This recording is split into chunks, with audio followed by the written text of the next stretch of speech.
best offense is a good defense. Generally, the idea is that proactivity, a strong offensive action, instead of a passive attitude, will preoccupy the opposition and ultimately hinder its ability to mount an opposing counterattack, leading to a strategic advantage. However, defense is not necessarily the best offense in DevRel. Today, we're going to talk about strategies around developer relations, what works, what doesn't, and how you can set up your team for success. Who am I? That's me with my favorite kissy face. I'm Jessica West. You can find me on the internet here. I love working in the community, taking ridiculous selfies, writing new web apps, and of course, the occasional karaoke. So come find me on the internet.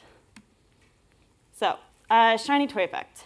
As many of you know, or have heard from a certain other West, Brandon West, developer evangelism isn't really a new thing. It's actually been around since the 80s, 1982, as earliest as we can see from Apple. However, in 2010, when Twilio hired their first developer evangelist as more of a promoting a product type of approach, this became kind of the new hot thing. And a lot of companies were really interested in hiring their own kind of developer relations program. And we started seeing more and more companies bring this type of department to their teams. So let's talk about the game of Risk. In Risk, one's ability to build up armies depends aggressively on attacking so as to acquire territory. However, in Risk, the luck of rolling the dice is ultimately the determining factor. Players who fail to do so and concentrate instead on holding the line against the enemy attack will likely end up in a weak position. In-depth info argues that this adage does not always apply. When the battle rages between two players, one should put every ounce of player in the offense. However, when several players are involved, the political element can change this dynamic. Conferences, for example, can be a roll of the dice. Some things that you think are going to be amazing maybe not turn out so well for leads. And then some others that you're not quite sure about could be a huge turnout for you and your team. It's all a roll of the dice. It's the game of DevRel, why we're all here. In DevRel, one's ability to present a concept and a product often depends on maintaining the contact with the community. For example, attending a series of events, presenting a series of code, or writing a series of blog posts. To be successful, you need to stay technical, write content, and be friendly enough to manage events. People want to come talk to you. All while appeasing the executives and other teams, which is where things get tricky. If you aren't proactive with your strategies, your team will fail. I had the amazing opportunity to speak with multiple people in the industry about this topic. And some of you are in our audience, so thank you all who did give me an hour or two of your time and all of my follow-up questions. I really appreciate it, and I'll be sharing some of their thoughts throughout this presentation, anonymously, of course, to protect the innocent or not so innocent. So we focused heavily on reactive work due to a lack of tools and resources to be more proactive. I swear I didn't pay them to say this. The DevRel team was not specifically being measured. Those measurements were maintained and reported, but they weren't held accountable to. What do reactive strategies look like? Reactive, by definition, is acting in response to a situation rather than creating it or controlling it. So a reactive approach. In DevRel, we touch a lot of different departments. It's part of every aspect of our business, so it can be quite a task. This looks really pretty, right? If you saw this, you're like, I want to get in DevRel. I want to do all these things. Community, create, API content. This is awesome. This is the reality. It's too much. It's literally, this is what your inbox would be if we did every single task that everybody came up and asked us to do. Resulting in your inbox looking absolutely ridiculous. You're trying to put this all on your Trello board, and it's not working. So, and this is actually a big list of what I compiled from asking people, like, what do requests look like from coming in from your department? What do you do on a day-to-day basis? So, what you think DevRel looks like, what it actually looks like for when you have a reactive strategy. So everyone's really excited about this cool new department. And your touch points include sales, marketing, engineering, product, events, HR and culture, business development. Everyone wants to be part of it and get access to your expertise. So of course, it's easy to be pulled in multiple directions and have that take up 110% of your time, not including anything driving your department forward.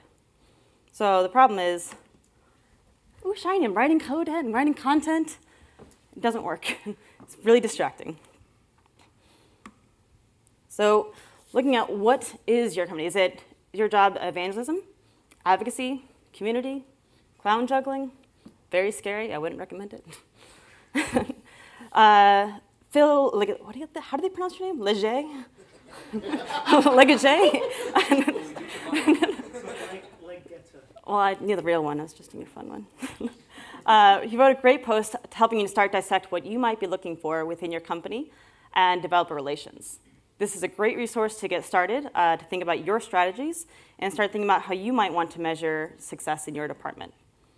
However, since we're still trying to define this as an industry, this will vary per company.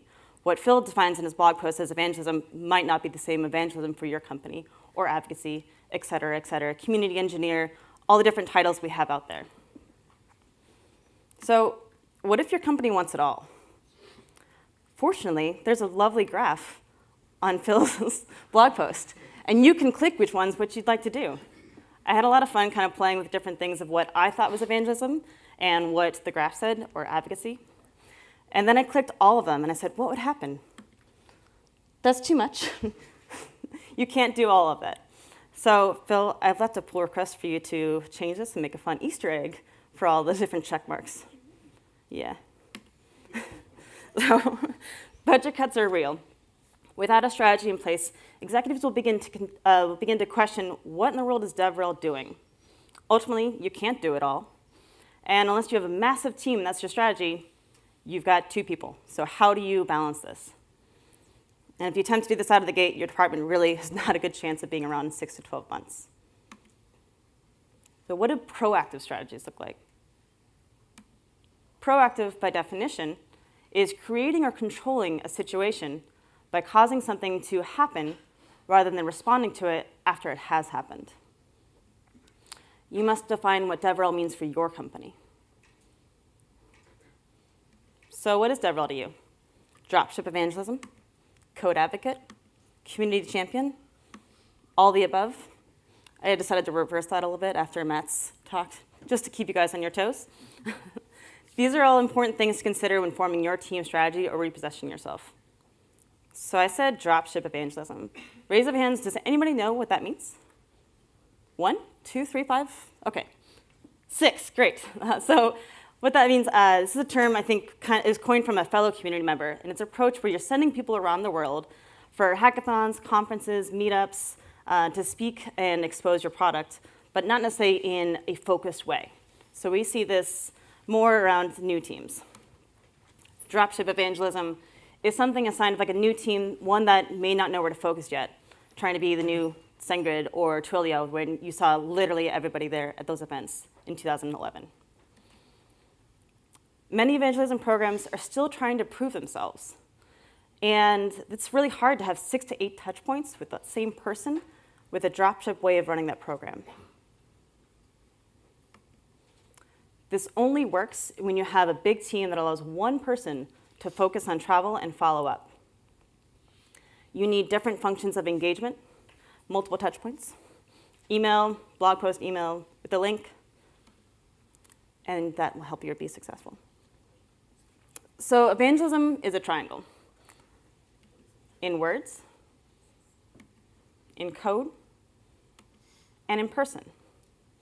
You need to hit all these types of connections with people in multiple ways and multiple times. Try to establish these things as part of your engineering culture as early as you can.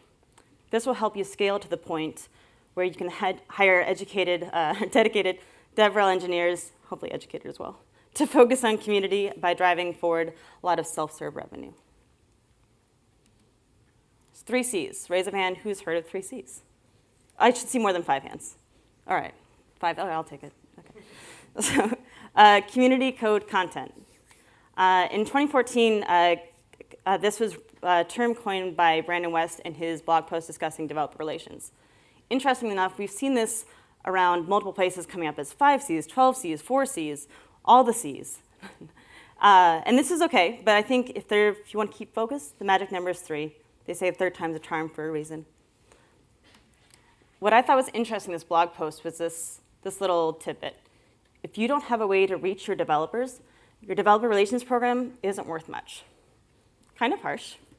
But what I think we're looking at this is you need to have a strategy for your code content community and how you deliver it. So create the code and content, and the community will come. Field of dreams? Anyone? All right. That being said, your program will be most successful if you have a plan in place to create the code and share with the community and write around it. This will give you more conversation in person, respect in the community, and of course, giving back many times over before you ask once. I personally have a rule. I'd like to give back 10 times before asking once of anything from anyone.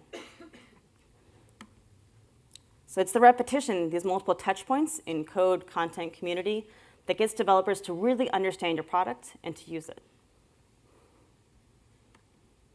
So for a proactive approach, we want to define team quarterly objectives and deliverables, define individual contributor objectives and deliverables, all the deliverables. We want to have a retrospective and look at those metrics seen and iterate on those approaches.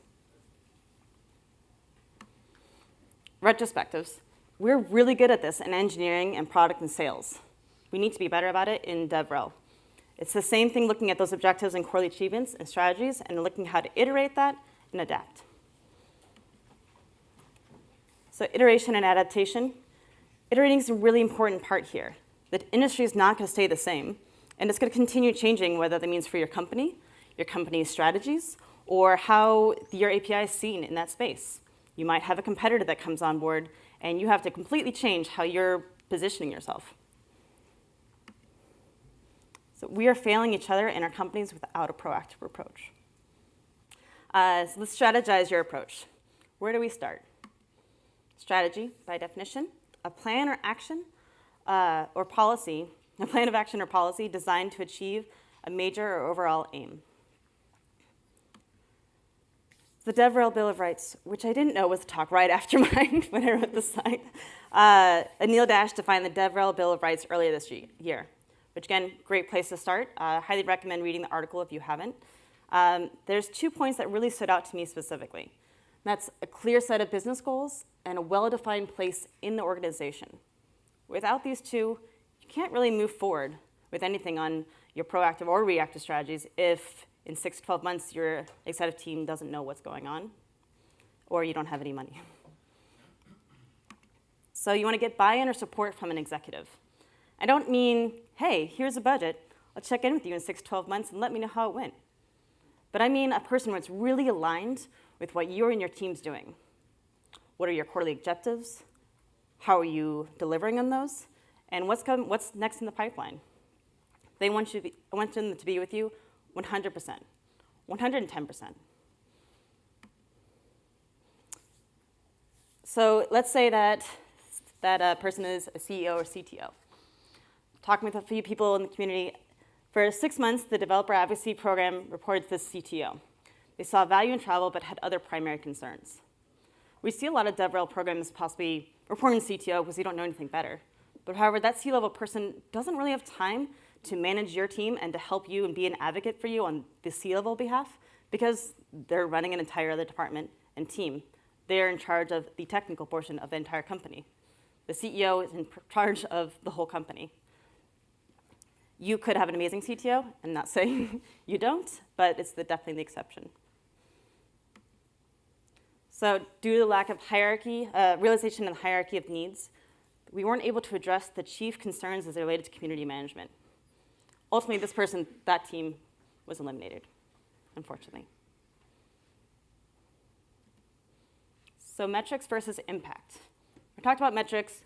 What does that mean? I want to be able to measure my team. I want to say, like, this is what we did. Because we did this, so I'll see revenue increase by 100%, which would be amazing, but metrics don't always tell the story of impact. And impact is not necessarily the function of time or effort. taco plus money, and an envelope equals happy. There's an email hack that was send out an email with a budget subject line receives the best, and you get the best value from a Taco Bell menu, which is a massive success.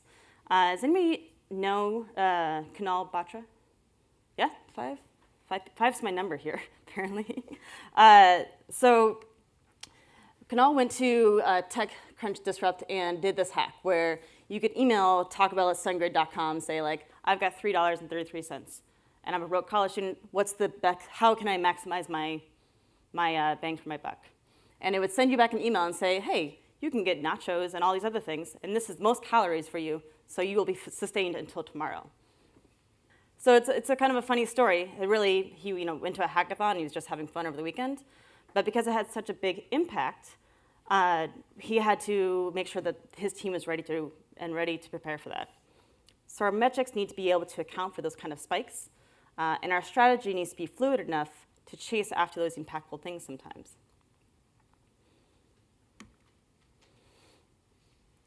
We must be militant in our strategies in order to succeed. British General Wellington used to say of Napoleon that his presence in the field made the difference of 40,000 men, or women, maybe 80,000 women. Napoleon was widely regarded as a military genius and one of the finest commanders in history. He fought 60 battles, and they only lost 8, mostly at the end, which is pretty impressive. Even though the French ultimately lost the war, historians widely regard the revolution as one of the most important events in human history because of all the precedents it set.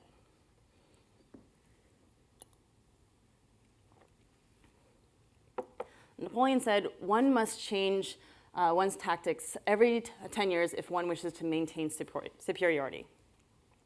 Napoleon was fierce about strategy and tactics, creating patterns that the military teams still use to this day. This made for a nearly unstoppable force for quite some time. So, in short, Napoleon would have killed it in DevRel. Lining up these proactive strategies and tactics are exactly what we need to be doing to be successful within our industry. We're going to be able to taking calculated risks in DevRel can be strategic. So if you've got an idea and you're like, well, I've got this crazy one. What should we do? Should we try it out? That's part of it. We are in this industry to try things new. We're doing things in a different way. So you should absolutely use that as a calculated risk. Let's look at some kind of tech Napoleon strategies. Obviously, there's not everybody on here. It's just a few examples. But I think it's important to recognize. Early Twilio and Segrin hackathon process. I feel like every hackathon I went to between 2011 and 2014, everybody had a SendGrid t-shirt or a Twilio jacket, which I'm still waiting on mine, by the way. And they were everywhere. I swear they were multiplying. SendGrid had this accelerator program and they were at every different Techstar accelerator and helping them with email or any kind of tech support. Clarify champions, GitHub student packet, Algolia donations instead of swag, shameless plug, and Glitch pioneering a different way of collaborative coding. These are some examples of when DevRel teams are being proactive, trying something new, and pioneering into a space that succeeded. These were strategic, calculated risks for these companies that ended up working for them. Back to the French military. So the French army recognizes 3 principles to be applied to operation of land and forces at the tactical level. Freedom of action. The ability of a commander to use his means at any time and to act despite the presence of the enemy, and for the various constraints imposed by both environment and circumstances in order to control upcoming action and seize opportunities. For developer relations, we have the freedom and the unique opportunity to create our own actions for our team, our own strategy, and our own way of success. How cool is that? Second one, unity of effort. This is known as the convergence in space and time of actions and effects of the different operational functions. Unity of effort distinguishes itself from the concentration of forces through the need to combine actions and optimize efforts in order to increase the effectiveness of the chosen objective. This principle also includes the psychological effects of a surprise and troop morale, in addition to more conventional principle of concentration of forces. For DevRel, we have to have unity in our team. We have to have support for each other's actions, support from other departments, and ultimately unify our efforts in the industry as a whole. Economy of means. Proper distribution and use of assets in order to obtain the best ratio of capabilities versus effects in order to achieve the assigned goal. The instruments for this principle are modularity, the task organization of forces, and support. For DevRel, in order to be successful, well, frankly, we need money. We need a budget, and we need financial support from and the means from other departments. See executive support earlier. So, wow, lots of war strategy, Jessica. TLDR, step 1, proactive approach. Step 2, do those. Step 3, profit, and we get to keep our jobs. Summary, we need multiple customer touch points for success within our product. We need buy-in from at least one executive, a clearly defined strategy, iteration and adaptation, and surround yourself with SMTP. Smart, motivated, talented persons. So, come hang out with me at Karaoke Leader. This is us in Tokyo. We have a lot of time, fun, and thank you for your time.